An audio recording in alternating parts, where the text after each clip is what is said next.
അസ്സലാമു അലൈക്കും വറഹ്മത്തുള്ളാഹി വബറകാതുഹു. അഹ്ലൻ ബിക്കും ജമീഅൻ.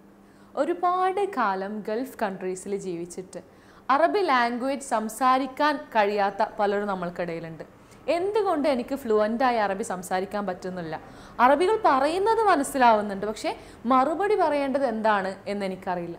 അതിൻ്റെ കാരണം നമ്മൾ കേൾക്കുന്നതോടുകൂടി തന്നെ സംസാരിക്കാൻ ശ്രമിക്കുന്നില്ല എന്നുള്ളതാണ്. അറബികളെപ്പോലെ അറബി സംസാരിക്കണമെന്നുണ്ടെങ്കിൽ, അവസരങ്ങൾക്കനുസരിച്ച് പ്രയോഗങ്ങൾ ഉപയോഗിക്കണമെന്നുണ്ടെങ്കിൽ നമ്മൾ ശ്രദ്ധിക്കേണ്ടുന്ന ഒരുപാട് കാര്യങ്ങളുണ്ട്. ആ കാര്യങ്ങളാണ് നമ്മൾ ഇന്ന് ഈ വീഡിയോയിലൂടെ ഷെയർ ചെയ്യുന്നത്. അതുകൊണ്ട് നിങ്ങൾ ഈ വീഡിയോ മുഴുവനായിട്ട് കാണുക.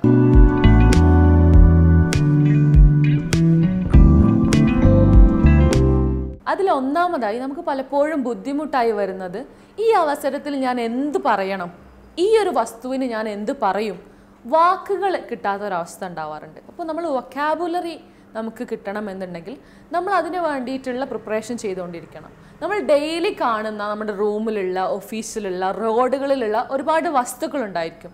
ഇവയുടെയൊക്കെ പേര് ഒരിക്കൽ മനസ്സിലാക്കി വെച്ചാൽ മറന്നു പോകാതിരിക്കാൻ നമ്മൾ എന്ത് ചെയ്യണമെന്നുള്ളതാണ്. ഇപ്പോൾ ഉദാഹരണത്തിന് ചെയർ, കസാര എന്നുള്ളത് കുർസി എന്നാണ് നമ്മൾ പറയുന്നത്. ടേബിൾ എന്നുള്ളതിന് നമ്മൾ താവില എന്ന് പറയാറുണ്ട്. പക്ഷേ നമ്മൾ മലയാളികളായതുകൊണ്ട് തന്നെ ഒരിക്കലും നമ്മളത് കുർസി എന്നോ താവില എന്നോ നമ്മുടെ മലയാളിയായ ഒരു സുഹൃത്തിനോട് നമ്മൾ പറയാറില്ല. അതേസമയം നിങ്ങൾ ആ കുർസിയിലൊന്ന് ഇരിക്കൂ, ആ ടേബിൾ എന്നുള്ളതിന് പകരം ആ താവിലയുടെ മുകളിലുണ്ട് എന്ന് പറഞ്ഞു കഴിഞ്ഞാൽ ആ വാക്ക് നമുക്ക് മനസ്സിൽ ഉറച്ചു കഴിഞ്ഞു. പ്രയോഗിക്കുക എന്നുള്ളതാണ്. പഠിച്ചു കഴിഞ്ഞിട്ടുള്ള വാക്കുകൾ നമ്മുടെ നിത്യജീവിതത്തിൽ ഉപയോഗിക്കുക, പ്രയോഗിക്കുക എന്നുള്ളതാണ് നമ്മുടെ ലാംഗ്വേജ്, വൊക്കാബുലറി നമ്മുടെ കയ്യിൽ ഉണ്ടാകാനുള്ള ഫസ്റ്റ് ടിപ്പ്.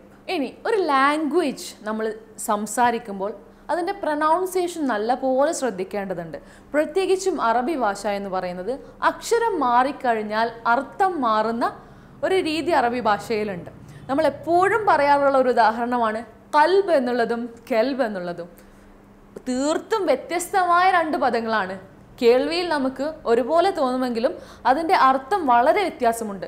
ഖൽബ് എന്നുള്ളത് ഹൃദയവും കെൽബ് എന്നുള്ളത് നായയുമായിട്ടാണ് അർത്ഥം വരുന്നത്. അപ്പോൾ നമ്മൾ അഥവാ നമ്മുടെ സാഹചര്യം മാറി അത് ഉപയോഗിച്ച് കഴിഞ്ഞാൽ നമുക്ക് അടി കിട്ടാനുള്ള ചാൻസ് ഉണ്ട്. അപ്പോൾ ഏത് ലാംഗ്വേജിൻ്റെയും പ്രൊനൗൺസിയേഷൻ, അക്ഷരം നമ്മൾ കറക്റ്റായി പഠിച്ചാൽ മാത്രമേ നമുക്ക് അത് എങ്ങനെ ഉപയോഗിക്കണം എന്ന് മനസ്സിലാവുള്ളൂ. അപ്പോൾ നമ്മൾ എന്ത് ചെയ്യണം? പ്രൊനൗൺസിയേഷൻ എന്നുള്ളത് കറക്റ്റായിട്ട് ശ്രദ്ധിക്കണം. വാക്കുകൾ, അക്ഷരങ്ങൾ എവിടെ നിന്ന് വരുന്നു, ഏത് രൂപത്തിൽ അത് പ്രയോഗിക്കാം എന്നുള്ളത് ശ്രദ്ധിക്കണം. അപ്പോൾ പ്രൊനൗൺസിയേഷൻ കറക്റ്റാക്കുക എന്നുള്ളതാണ് രണ്ടാമത്തെ ടിപ്പ്. ഇനി മൂന്നാമത് വരുന്നത്, നമ്മൾ ഒരുപാട് കാലം ഗൾഫിൽ ജീവിച്ച ഒരാൾ നീ എന്തുകൊണ്ട് അറബി പഠിച്ചില്ല എന്നുള്ളതിന് അദ്ദേഹം മറുപടിയായിട്ട് പറയാം, എൻ്റെ റൂമിൽ എല്ലാവരും മലയാളികളായിരുന്നു, അല്ലെങ്കിൽ എൻ്റെ റൂമിൽ എല്ലാവരും ബംഗാളികളായിരുന്നു. അറബി പഠിക്കാനുള്ള ഒരു സാഹചര്യം, അറബി പറയേണ്ടുന്ന ഒരു സാഹചര്യം എനിക്ക് വന്നിട്ടില്ല. അപ്പോൾ നമ്മൾ ഏത് ലാംഗ്വേജ് സംസാരിക്കണം എന്നുണ്ടെങ്കിലും അതിന് വേണ്ടിയിട്ടുള്ള ഒരു അറ്റ്മോസ്ഫിയർ ക്രിയേറ്റ് ചെയ്യേണ്ടതായിട്ടുണ്ട്. അപ്പോൾ നമ്മൾ മലയാളം പഠിച്ചത് ഒരിക്കലും ഗ്രാമർ പഠിച്ചത് കൊണ്ടല്ല. നമ്മുടെ ഉപ്പയും ഉമ്മയും വീട്ടിലുള്ളവരും പറയുന്നത് കേട്ട് നമ്മൾ തിരിച്ചു പറഞ്ഞ് ശീലിച്ചു എന്നുള്ളത് കൊണ്ടാണ് മലയാളം നമ്മൾ പഠിച്ചത്. ഒരിക്കലും നമ്മൾ അധിക പേർക്കും മലയാളത്തിൻ്റെ ഗ്രാമർ അറിയുക പോലും ഉണ്ടാവില്ല. അപ്പം അറബിക് ലാംഗ്വേജ് പഠിക്കണമെന്നുണ്ടെങ്കിൽ നമ്മൾ അതിന് വേണ്ടിയിട്ടുള്ള ഒരു അറ്റ്മോസ്ഫിയർ ക്രിയേറ്റ് ചെയ്യുക എന്നുള്ളതാണ് മൂന്നാമത്തെ ടിപ്പ്. ഏതൊരു അറബിയെ കണ്ടാലും മടി കൂടാതെ, തെറ്റും എന്നുള്ളൊരു ഭയമില്ലാതെ അറബി സംസാരിക്കാൻ, അവരോട് കുശലാന്വേഷണം നടത്താൻ ശ്രമിക്കുക എന്നുള്ളതാണ് നമ്മുടെ മൂന്നാമത്തെ ടിപ്പ്. അറ്റ്മോസ്ഫിയർ ഉണ്ടാക്കുക, അവസരങ്ങൾ ഉപയോഗിക്കുക. ഇനി നാലാമത് വരുന്നത് ഗല്ലിദ് വതഅല്ലം, അനുകരിച്ച് പഠിക്കുക എന്നുള്ളത്. ഒരു അറബി പറയുന്ന സംസാരം അതുപോലെ അനുകരിച്ച് പഠിക്കുക. അത് നമ്മുടെ ലാംഗ്വേജിലേക്ക് മാറ്റാതെ. ഉദാഹരണത്തിന് കെഫ് ഹാലക് എന്നുള്ളത് ആ ഒരു ശൈലി തന്നെ ഫോളോ ചെയ്യുക. ഇഷ്ലോനക്, ഇഷ്ഖ്ബാറക് എന്നുള്ളത് അതേ ശൈലി ഫോളോ ചെയ്ത് പഠിക്കുക എന്നുള്ളതാണ് നമ്മുടെ നാലാമത്തെ ടിപ്പ്. അനുകരിച്ച് പഠിക്കുക. വൽഹീൻ തകല്ലംന അൻ ഖുത്ത ലിതഹ്സിന അൽ-ലുഗ അറബിയ. 4 ടിപ്പുകൾ അറബി ലാംഗ്വേജ്, അറബികളെപ്പോലെ സംസാരിക്കാൻ, ഫ്ലുവൻ്റായി സംസാരിക്കാൻ ഉള്ള 4 ടിപ്പുകളാണ് നമ്മളിവിടെ ഈ വീഡിയോയിലൂടെ ഷെയർ ചെയ്തിട്ടുള്ളത്.